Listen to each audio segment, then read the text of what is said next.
Meus irmãos, a paz do Senhor Jesus Cristo seja com a sua vida, com a sua casa, com a sua família, tá bom? É, Quero pedir a você, por gentileza, que deixe o seu like nesse vídeo, nos outros vídeos, que tem outros vídeos no canal, tá bom? Irmãos, eu peço o like assim, não é porque eu queira monetizar o canal, ou porque eu queira ter fama, nada disso, tá, irmãos? É porque quando você deixa o seu like, quando você deixa o seu joinha, o YouTube entende que o conteúdo do canal é um conteúdo importante, é um conteúdo bom. Então, quando alguém entra buscando um conteúdo cristão, ele indica o meu canal, tá? Se você acha que essa mensagem que tem no canal, ela é boa, ela pode ajudar outras pessoas, então, meus irmãos, deixa o seu joinha aí para ajudar, tá bom? Pra gente evangelizar, pra gente levar essa palavra adiante, tá bom? Irmãos, hoje nós vamos falar um pouquinho sobre Gideão. Gideão foi um dos juízes de Israel, tá? Israel houve um tempo em que ele não tinha rei e o Senhor foi levantando homens, mulheres, né? Mulheres como Débora, por exemplo, que foi uma juíza em Israel, julgou o povo de Israel, livrou dos seus inimigos. E Gideão foi um desses juízes que Deus usou, levantou para usar para livrar Israel, tá? Nós vamos começar o vídeo então refletindo sobre o primeiro versículo do capítulo 6 do livro de Juízes, que diz o seguinte: Porém, os filhos de Israel fizeram o que parecia mal aos olhos do Senhor, e o Senhor os deu nas mãos dos midianitas por 7 anos, tá? Essa é a razão, essa é a causa de Israel estar passando pelo momento difícil, está passando por um período em que ele era subjugado pelos inimigos, né?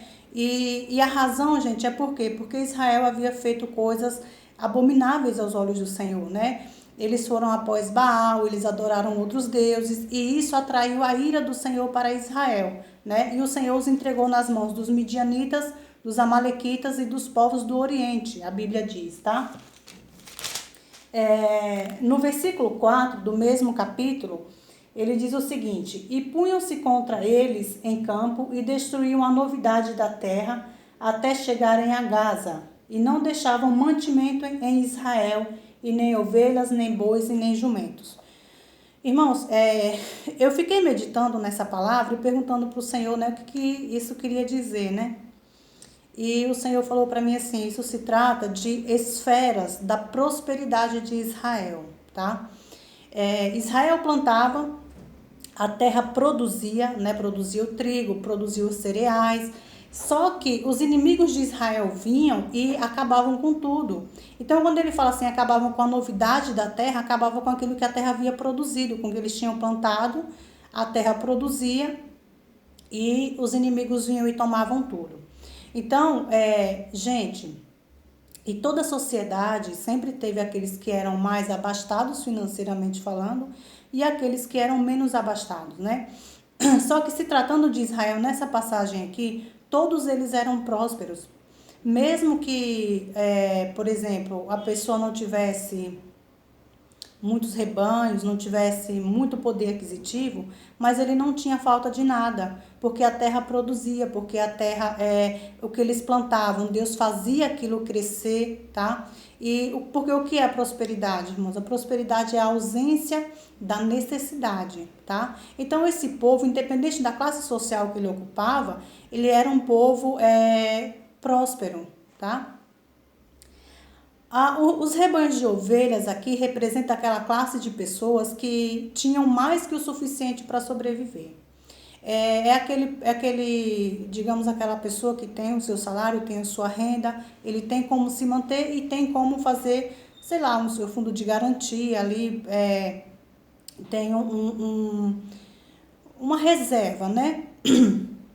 Então, era uma pessoa que tinha mais que o suficiente para sobreviver. Por quê, irmãos? Porque o poder aquisitivo daquela época era mensurado pelos rebanhos, né? Um bom exemplo disso é Jó.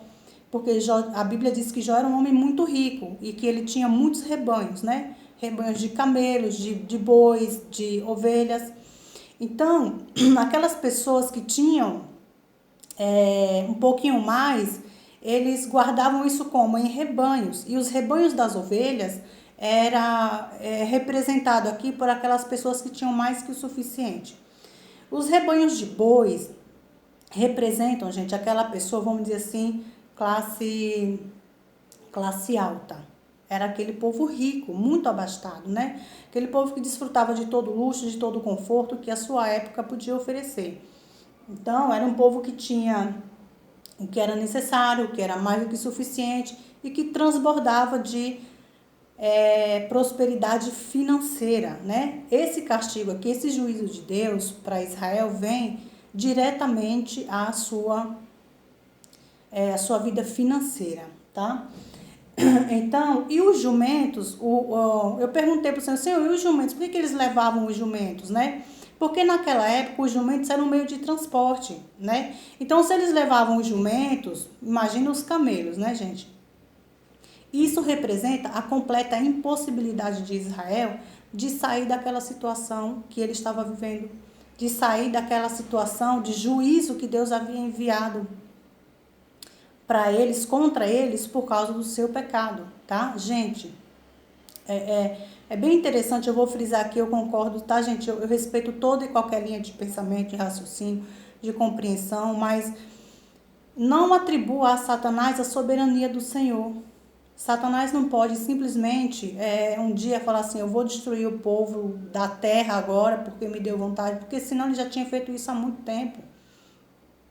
Quem exerce juízo sobre o povo da terra é o Senhor. Quem exerce juízo sobre a igreja é o Senhor, tá?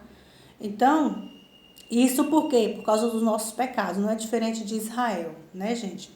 Então, meus irmãos, essa era a situação de Israel naquela época, porém, eu estou dando só uma frisada, tá, gente? Só uma pincelada, porque esse não é o foco da mensagem, tá? A nossa mensagem mesmo está aqui no capítulo 7, a partir do versículo 2, que diz o seguinte. E disse o Senhor a Gideão, muito é o povo que está contigo, para eu dar os medianitas em suas mãos, a fim de que Israel não se glorie contra mim, dizendo, a minha mão me livrou. Agora, pois, apregou aos ouvidos do povo, dizendo, quem for covarde, medroso, que volte e vá apressadamente das montanhas de Gileade. Então voltaram do povo, 22.000 e 10.000 ficaram. Gente, o Senhor fala o seguinte, aquele que é covarde, aquele que é medroso, vá embora, fuja da batalha, fuja do campo de batalha depressa. Por que depressa, gente? Para não dar tempo de contaminar aqueles que ainda tinham esperança da vitória, né? Porque o contexto ali era complicado, porque eram 3 povos, né? Aqui no versículo que a gente leu não fala, mas se você ler a história você vai ver que eram 3 povos que subjugavam Israel naquela época. Eram os midianitas, os amalequitas e os povos do Oriente. Então, para Israel, que estava completamente devastado, se Israel não tinha nem ovelha, nem boi, nem jumento, você imagina um exército, gente. Israel estava defasado, ele estava destruído. Então, esses homens, sabendo o exército, que era em grande multidão, esses exércitos, eles temeram. Era normal, é compreensível que eles tivessem temor. Acontece que mesmo Deus compreendendo as razões deles, o Senhor não os quis no exército, gente. Por quê? Porque o Senhor sabia que eles iam contaminar o restante, que ainda tinha um fio de esperança da vitória. Aquele que ainda estava confiante que Deus ia dar a vitória, não podia ser contaminado, né? Pelo pensamento de covardia, de medo, de temor. Por isso o Senhor mandou eles ir embora apressadamente. E aí diz o Senhor, e disse o Senhor a Gideão, ainda muito povo há, faze-os descer as águas, e ali tu os provarei, e será que aquele que eu te disser, este irá contigo, esse contigo irá. Porém, todo aquele de que eu te disser, este não irá contigo, esse não irá. E fez descer o povo às águas, e então o Senhor disse a Gideão, qualquer que lamber as águas com a sua língua, como as lambiu o cão, esse porás à parte, como também a todo aquele que abaixar de joelhos a beber. E foi o número dos que lamberam, levando a mão à boca, 300 homens, e todo o resto do povo se abaixou de joelhos a beber as águas. E disse o Senhor a Gideão: com esses 300 homens que lamberam as águas, vos livrarei e darei os midianitas na tua mão, pelo que toda outra gente se vá cada um ao seu lugar. Gente, veja, o Senhor faz um processo seletivo, vamos dizer assim, um processo seletivo com esses soldados. Aqueles que bebessem a água como um cão, como um cachorro bebe a sua água, e aqueles que se ajoelharam para beber a água, o Senhor não os quis no exército. Sabe por quê, irmãos? Você já observou um cachorro bebendo água? Ele leva a sua língua ao seu recipiente de água e ele perde completamente a sua visão. Ele perde a sua visão direta, ele perde a sua visão periférica, ele perde completamente o seu campo de visão. Ele fica completamente indefeso. Então, o que o Senhor está falando aqui, gente, é que aquele soldado que não soubesse se defender, ele não estava apto a pelejar, ele estava apto a guerrear pelas guerras do Senhor. Por quê, irmãos? Porque um soldado, ainda que ele saiba usar arma, ainda que ele tenha estratégia de guerra, mas se ele não souber se defender, ele tem 100% de chance de morrer na guerra, né? Ou se ele não morrer na guerra, ele vai se tornar um peso para um outro soldado. Por quê? Porque um soldado morto, ele é apenas um soldado a menos no exército. Mas um soldado ferido, ele inutiliza 2 soldados. Ele mesmo, que ele não vai conseguir lutar, e mais alguém que vai ter que sair da batalha para levar ele até um lugar seguro. Então, por isso que o Senhor disse, eu não quero, essa pessoa não está apta a ir. Esses homens não podem entrar na guerra. Por quê? Porque eles não sabem se defender. Gente, é a mesma coisa o Senhor fala conosco hoje. Não basta saber atacar, não basta saber, gente, usar as armas. A gente tem que saber se defender. Porque se a gente não souber se defender... Mas, irmã, o que a gente tem que defender? Aqui, eles estavam defendendo Israel, o território de Israel, as plantações de Israel, os rebanhos de Israel, a prosperidade de Israel, né? Mas hoje, gente, vamos usar esse texto aqui e pensar que Israel é a nossa casa, Israel é a nossa igreja, Israel é a igreja como corpo de Cristo, que precisa de soldados que sabem atacar e que sabem se defender. Porque se não for assim, meus irmãos, nós não estamos aptos. Não estou dizendo que Deus não te ama, não estou dizendo que Deus te exclui, mas Ele não pode contar com você numa guerra porque Ele sabe que você pode morrer ou porque você sabe que você pode ser até um peso para outra pessoa carregar. Nós estamos vivendo um momento assim, né?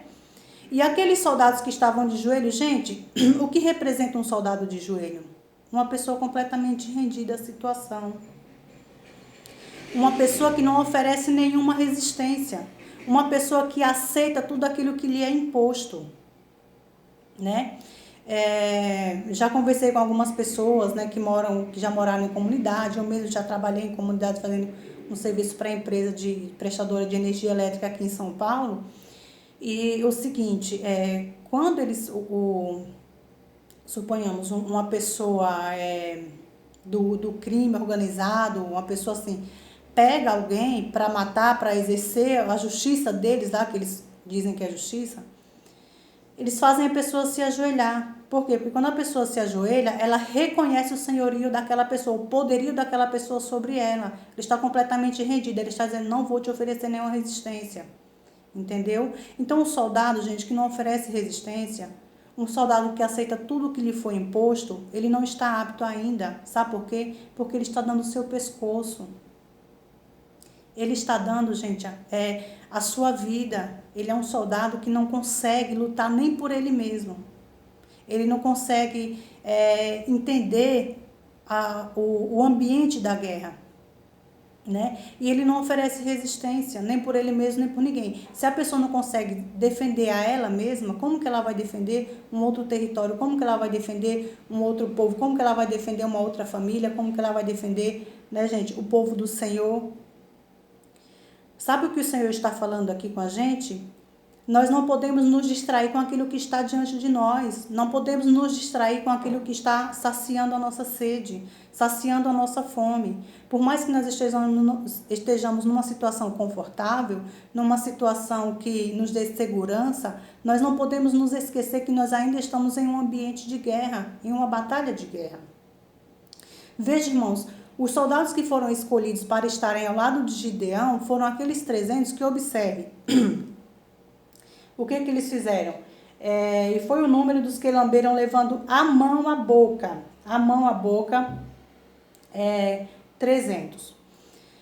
Veja, irmãos, esses 300 que foram escolhidos, vejam a estratégia. Ele não se rendeu, ele não baixou a cabeça, ele manteve o seu campo de visão, vigilância. Sabe o que isso quer dizer, irmãos? Vigilância. Posição de vigilância. Ele estava se saciando daquilo que estava diante dele, das águas que o Senhor havia preparado, mas ele estava atento em todos os campos. Por quê? Porque ele sabia que ele estava saciando, mas que o exército poderia atacar a qualquer momento, e ele tinha que estar preparado para oferecer resistência por si mesmo, pelo exército e pelo povo pelo qual ele estava lutando, né?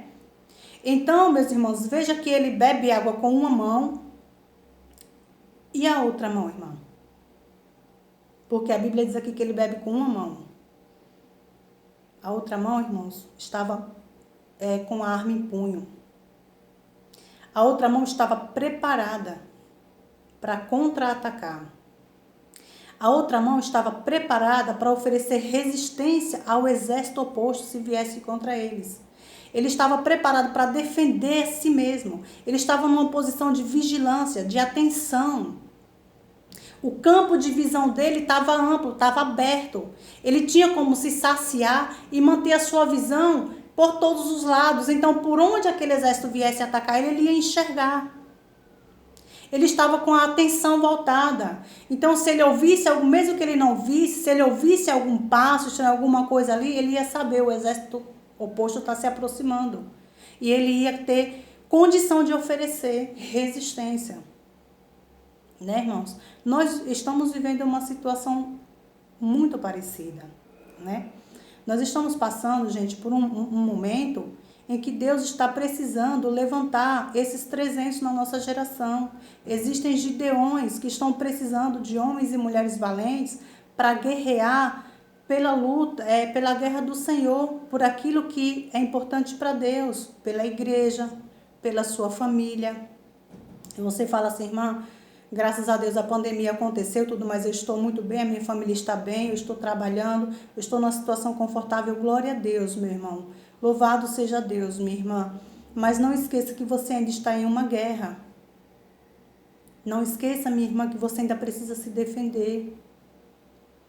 O inimigo pode atacar por qualquer lado a qualquer momento. E você precisa estar com a sua arma em punho. Você pode estar se saciando de tudo aquilo que o Senhor tem te oferecido. Glória a Deus, sacia mesmo. Aproveita, viva da melhor maneira. Mas não esqueça que a luta ainda continua. E você precisa estar com essa arma em punho para defender a sua casa, defender a sua fé, defender o seu trabalho, né? Quem sabe defender o lugar onde você está congregando. Irmãos, os pastores nesse momento, aqueles pastores que são guerreiros, estão aí na luta, né? Porque nem todos os pastores aceitaram as imposições, né? Existem aqueles que ofereceram resistência, né? Eu quero aqui deixar o exemplo da igreja que eu congrego, tá, irmãos? Não estou falando aqui de uma utopia, de uma coisa que eu não vivo. Eu congrego em uma igreja muito pequena, tá? Uma igreja de bairro, uma igreja pequena. E essa igreja, a sede fechou. Saiu uma nota oficial que a sede ia fechar, porém o pastor responsável pela nossa região aqui em São Paulo, ele deixou aberto. Se alguém quiser continuar fazendo os cultos, tudo bem. Quem não tiver fé, tudo bem também. E aí, gente, o meu pastor não fechou a igreja. Ele não obrigou ninguém a ir, tá? Mas ele falou, os irmãos que quiserem vir à igreja, a igreja vai estar aberta. Se o irmão não sente de vir, sente de ficar em casa, tudo bem. Inclusive, ele faz os cultos presenciais e também faz lives para aqueles que não vão à igreja, né? Eu não estou dizendo aqui, meu irmão, que você que não está indo à igreja é um covarde, não, tá, irmãos? Isso vai da fé de cada um. Mas, meu irmão, eu vejo que há pastores, como o meu pastor e outros, que eu sei que ele não é o único, tem muitas igrejas abertas aqui perto da minha casa, inclusive, eles estão como Gideão. Eles não estão lutando uma guerra própria. Eles não estão lutando por algo seu, eles estão lutando pelo povo de Deus. Eles estão lutando uma guerra que é do Senhor, que é do povo do Senhor. E eles estão precisando de homens e mulheres valentes, corajosos como esses 300, né? Que saiba atacar o diabo, mas que também saiba se defender. Que também ofereça resistência ao diabo, protegendo a sua própria vida, a sua própria fé. Protegendo aquilo que o Senhor já deu. Né, irmãos? E vocês sabem, irmãos, que é tão tremendo, é tão maravilhoso, porque assim, no início da pandemia, quando a igreja continuou aberta, acho que 25%, metade da metade, ia para a igreja. Eu acho que a minha igreja deve ter, sim, no máximo uns 400, 500 membros. É uma igreja pequena, mas é uma igreja que tem a presença do Senhor. Então, irmãos, para a glória do Senhor Jesus, irmãos, nós pagamos um aluguel muito alto lá. 75% da igreja se ausentou. E vocês acreditam, irmãos? Deus tem nos honrado de uma maneira tão poderosa. Nós nunca atrasamos o nosso aluguel. Para a glória do Senhor. Nem a conta de energia, nem a conta de água. E grandes coisas o Senhor tem feito naquele lugar, viu, irmãos? Empresas aqui em São Paulo, uma empresa que eu trabalhei, demitiu 20 mil funcionários. Mas na nossa igreja tem portas sendo abertas. Irmãos, nós nos reunimos, levamos cestas básicas. Chegou uma semana que tinha 30 cestas básicas na igreja. Essas cestas básicas foram oferecidas para os parentes de alguém lá da igreja, dos irmãos, porque nós mesmos da igreja, irmãos, não tem ninguém na igreja passando nenhum tipo de necessidade. Sabe o que é isso, irmãos? Valentia, coragem, sabe? Oferecer resistência. Nós, o povo de Deus, somos a resistência aqui na terra. Aí você fala assim, irmã, mas tem uma determinação do Estado. Realmente, tem estados que não liberaram ainda.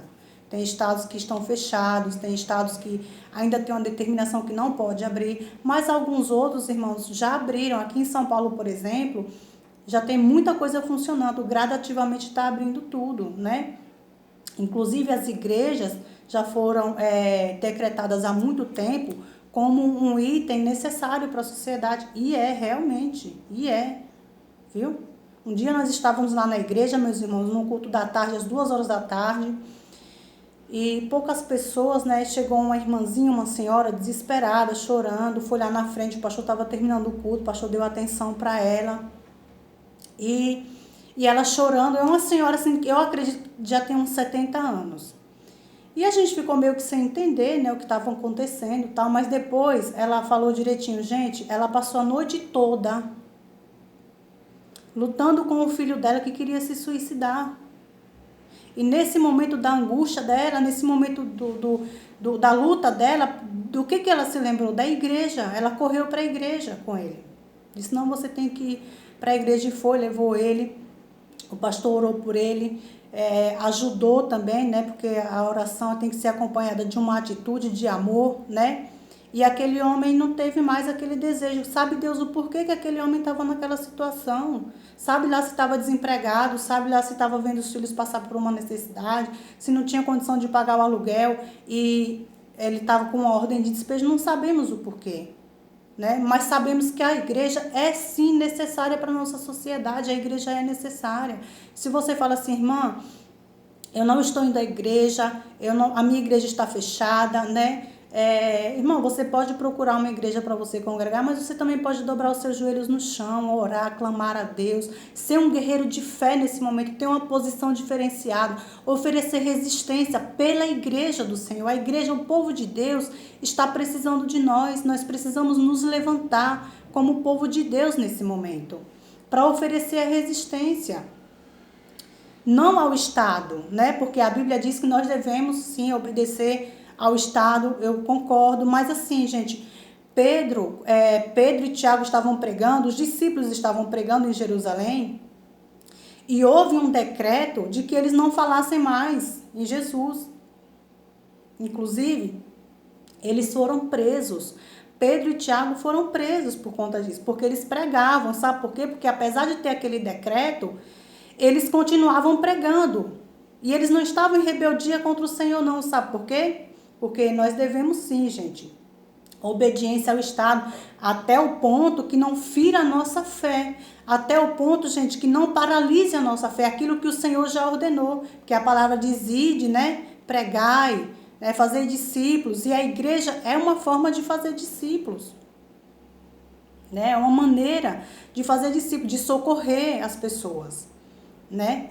Então, meus irmãos, orem, entreguem nas mãos do Senhor, tá? Jejue pela igreja nesse momento, né? A nossa igreja, gente, tem vivido coisas maravilhosas. Eu mesmo fui contemplada com milagres maravilhoso. Qualquer hora dessa, gente, eu vou gravar um vídeo só de milagres que o Senhor está fazendo nesse tempo na minha vida, para a glória do Senhor. De curas, de libertações dentro da igreja.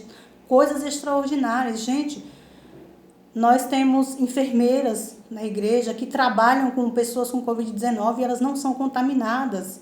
Todo mundo que pegou Covid-19, que nós tivemos conhecimento na igreja, nós colocamos em oração e Deus curou. Eu tive 2 pessoas na minha família curadas de Covid-19, meu pai e o meu irmão. Detalhe, gente, meu pai é hipertenso, meu pai é diabético, tá? E a minha mãe, que tem problema de asma crônica, cuidou dele o tempo todo e não foi contaminada. Isso é milagre de Deus. Sabe por quê, gente? Porque a gente está oferecendo resistência. Pastor Raoni, o pastor da minha igreja, eu não sei se ele vai ver, mas se ele ver aqui, ele pode comprovar, endossar o que eu estou falando aqui agora.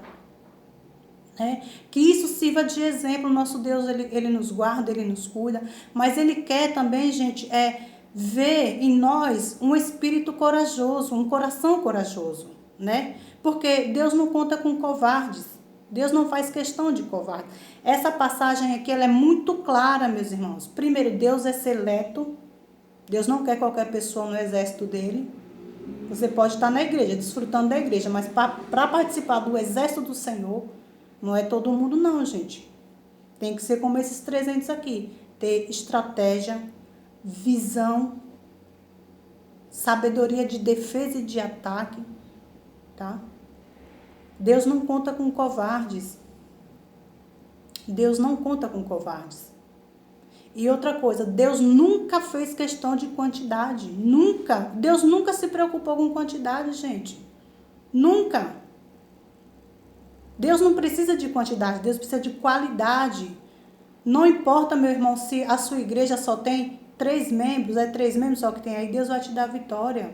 Gente, 25% da igreja ainda, milagre, o Senhor cuida. E o Senhor fala assim, não atrasar um aluguel, não faltar nada para a igreja está aberta 3 vezes por semana. 4 vezes, aliás. Não, 3. 3. Quarta, sexta e domingo nós estamos lá. Nenhuma Santa Ceia o nosso pastor deixou de ministrar pessoalmente. Nessa quarentena, gente, eu tomei Santa Ceia todos os meses na minha igreja, em comunhão com o corpo de Cristo. Glória a Deus, aleluia, aleluia. Isso é tremendo. Como é maravilhoso ter um Gideão que tem coragem de oferecer a resistência necessária. Irmão, eu quero te convidar a ser um desses 300 ao lado do seu pastor. Eu quero te convidar, minha irmã, a ser um desses 300 ao lado do seu pastor, em jejum, em oração, pagando o preço, falando, Senhor, mantenha essas portas abertas. Senhor, o Senhor é dono do ouro e da prata. Deus envia um milagre para nós, para que a igreja não feche. Sabe, irmãos, muitas igrejas se fecharam. Muitas igrejas não vão mais abrir depois da pandemia. Mas glória a Deus, irmãos. Quando terminar essa pandemia, haverão muitos 300 levantados. Haverão, gente, muitos Gideões que venceram a guerra em nome do Senhor, pelo povo do Senhor. Glória a Deus. Você quer fazer parte desse exército? O Senhor está te convidando hoje. Faça parte desse exército. Seja um valente de Deus. Seja um valente do Senhor. Pelo reino do Senhor. Ele também é seu, gente. Sabe, gente? Esses 301 homens, porque eram 300 mais Gideão, 301, né? Eles foram para a guerra. Eles foram para a batalha. Mas a vitória não foi só deles. A vitória foi de todo Israel. Depois que eles venceram essa guerra, todo Israel voltou a prosperar. Todo Israel voltou a viver aquilo que Deus queria, a prosperidade, a bonança, a felicidade, né? A liberdade de servir a Deus, a sua fé restaurada. Louvado seja o nome do Senhor. Vamos ter visão estratégica, gente. Não vamos dar o nosso pescoço ao inimigo. Não vamos nos prostrar diante dessa situação. Não vamos perder o nosso campo de visão. Vamos usar as armas. Irmã, que armas são essas? De repente, minha irmã, você está passando por uma luta e Deus levanta pessoas que vai estar te ajudando. Pessoas que vai estar te auxiliando. De repente, meu irmão, esses 300 aqui são palavras que Deus foi te dando ao longo da sua vida com Cristo, sua caminhada com o Senhor. E que você vai precisar deles nesse momento para manter a sua fé firme, para defender a sua fé, tá? Para defender o seu campo, o seu território, sua família, o seu trabalho, né? Lembra, traz à memória quantas palavras o Senhor já trouxe para você, para a sua vida, tá? Eles são soldados. Jesus disse, a palavra que eu vos digo é espírito e vida. São espíritos ministradores as palavras de Deus. Ele vai estar ministrando no seu coração a força, a determinação, a estratégia, a visão que você precisa ter nesse momento. Porque, meu irmão, você precisa saber se defender. Você precisa saber defender sua casa e sua igreja. Amém? Que Deus abençoe você ricamente. Que Deus nos faça, Deus nos dê sabedoria, entendimento, estratégia, para sermos como esses 300, que não se rende, que não se prostra, que não entrega o seu pescoço ao negócio, não põe a sua cabeça a prêmio, tá? Que mantém a sua visão e que está preparado para o contra-ataque e para oferecer a resistência por você e pelo seu povo, pela sua igreja, pela igreja de Cristo. Amém?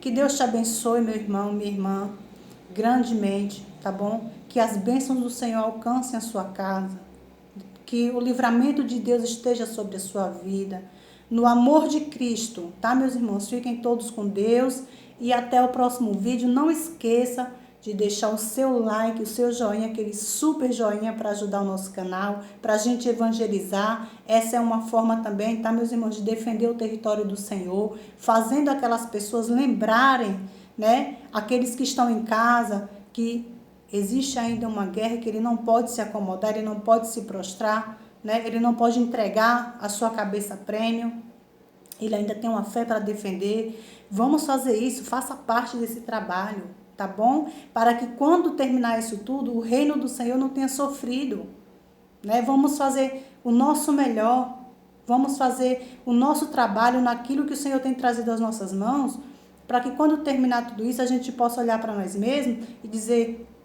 eu fui um soldado valente, porque, gente, Deus não fez isso aqui para manifestar para Ele mesmo. Ele já sabia, Ele conhece quem é covarde e quem não é.